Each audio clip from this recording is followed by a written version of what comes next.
बिस्मिल्लाहिर्रहमानिर्रहीम। आज मैं आपके साथ बीफ शामी कबाब की रेसिपी शेयर करूंगी।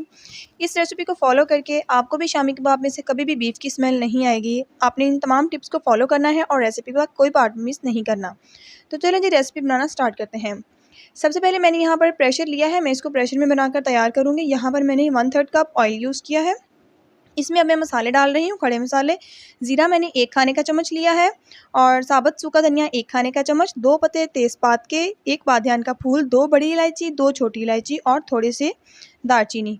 इसको मैं प्रेशर में ऐड कर दूँगी और ऑयल गरम अच्छे से कर लिया है, तभी इसको प्रेशर में ऐड करना है हमने। इसको अच्छे से मिक्स करेंगे, 1 से 2 मिनट के लिए इसे दरदरा सा भून लेंगे। अब यहाँ पर मैंने बोनलेस बीफ यूज़ किया है 350 ग्राम के करीब।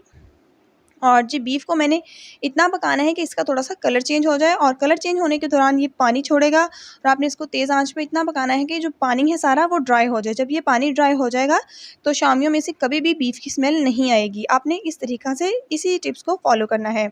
यहाँ पर मैं 1 खाने का चम्मच भरकर अदरक लहसुन का पेस्ट दे रही हूँ। आप इसमें कुटा हुआ अदरक लहसुन भी यूज़ कर सकते हैं। 1 दरमियानी साइज़ की प्याज़, इसको मैंने बारीक कट कर लिया है, वो भी ऐड कर देंगे। इन तमाम चीज़ों को ऐड करने के बाद अच्छे से मिक्स कर देना है।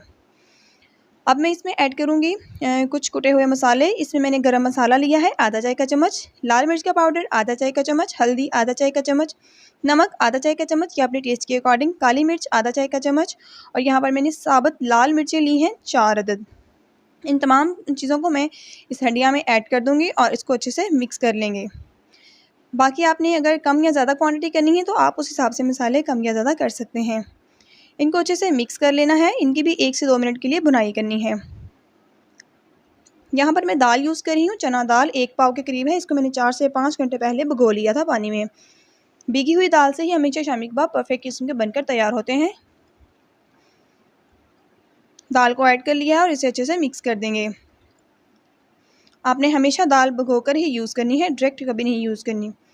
अब मैंने इसमें पानी डालना है 2 कप के करीब, 2 कप के करीब। अगर आप ज़्यादा यूज़ कर रहे हैं तो आप ज़्यादा पानी भी डाल सकते हैं।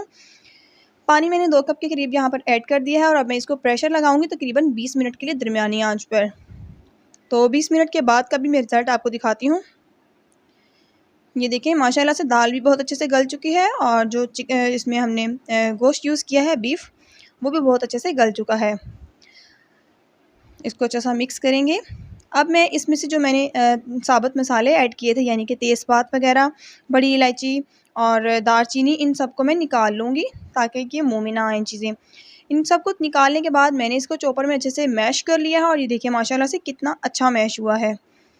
अब मैं इसके ऊपर डालूँगी यहाँ पर फ्रेश धनिया और कुछ सब्ज़ मिर्चें जिनको मैंने बारीक चॉप कर लिया था और यहाँ पर मैं साबुत धनिया यूज़ कर रही हूँ।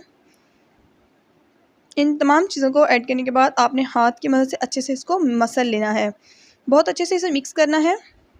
नमक आप इस स्टेज पे चेक कर सकते हैं, कम या ज़्यादा हो तो आप इसमें एडजस्ट कर लें। अब मैं थोड़ा-सा इसका पोर्शन उठाऊँगी और मैं इसके शामी कबाब बना लूँगी। मैंने इस मिक्सचर में अंडा ऐड नहीं किया क्योंकि मुझे ये फ्रीज़ करने थे। अगर मैं ये देखें, आपने बड़ी ही परफेक्ट शेप हाथ की मदद से बना लेनी है। इसको हम 3 माह तक फ्रीज़ कर सकते हैं। मैं आपको इसको फ्रीज़ करने का तरीका भी बताऊँगी। ये देखें, 1 पाव दाल और 350 ग्राम बीफ से मैंने इतनी ज़्यादा शामी कबाब बनाकर तैयार कर लिए हैं।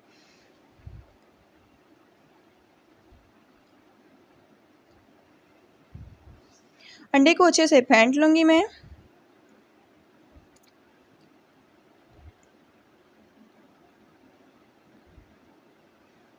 अब आपने इसको फ्राई करना है, गरम-गरम तेल में डालना है, कभी भी ठंडे तेल में शामी कबाब नहीं डालने, इससे भी बड़े परफेक्ट शामी कबाब बनते हैं। ये देखें, बहुत ही प्यारा सा कलर आ चुका है। ना ही हमने इसका ज़्यादा डार्क कलर करना है और ना ही ज़्यादा लाइट सा। और जब हमने इसके ऊपर अंडा लगाया है तो इसकी शक्ल इसकी बहुत प्यारी आ जाती है, इसकी लुक बहुत अच्छी लगती है। तो अगर आपको ये रेसिपी अच्छी लगी है तो इसे लाइक कीजिएगा और मेरे चैनल को सब्सक्राइब कीजिएगा अगर अभी तक आपने सब्सक्राइब नहीं किया, और इसको रेसिपी को ज़्यादा से ज़्यादा शेयर कीजिएगा और मुझे कमेंट सेक्शन में ज़रूर बताइएगा। अब मैं आपको इसकी फाइनल लुक दिखाऊँगी ये कैसा बना है। ये देखें, बिल्कुल भी मुँह में आने वाला रेशा नहीं है, बहुत अच्छे से चॉप हुए हैं और इसमें से बिल्कुल भी बीफ की स्मेल नहीं आएगी। इसे बच्चे भी बहुत शौक से खा लेंगे। आप भी इस रेसिपी को ज़रूर ट्राई कीजिएगा। हर घर में आजकल बीफ होगा तो आप भी इसे ज़रूर ट्राई कीजिएगा। अब मैं आपको बताऊँगी हमने इसको फ्रीज़ कैसे करना है। सबसे पहले मैंने इसको ट्रे में रख लिया और उसको मैंने फ्रीज़ कर लिया। दिया, यानी कि फ्रीज़र में जमा ली थी टिक्कियाँ अच्छे से। टिक्कियाँ जो हैं इनकी बर्फ़ बन चुकी हुई है, अब मैंने इसको ज़िपर बैग में डाल दिया है। इस तरह से ज़िपर बैग में आप इसको फ्रीज़ कर सकते हैं तकरीबन 3 माह या उससे ज़ायद भी। तो अगर आपको ये टिप्स भी अच्छी लगी हैं तो इसे लाइक कीजिएगा और इसे शेयर कीजिएगा। मिलते हैं जी अगली रेसिपी के साथ। अल्लाह हाफ़िज़।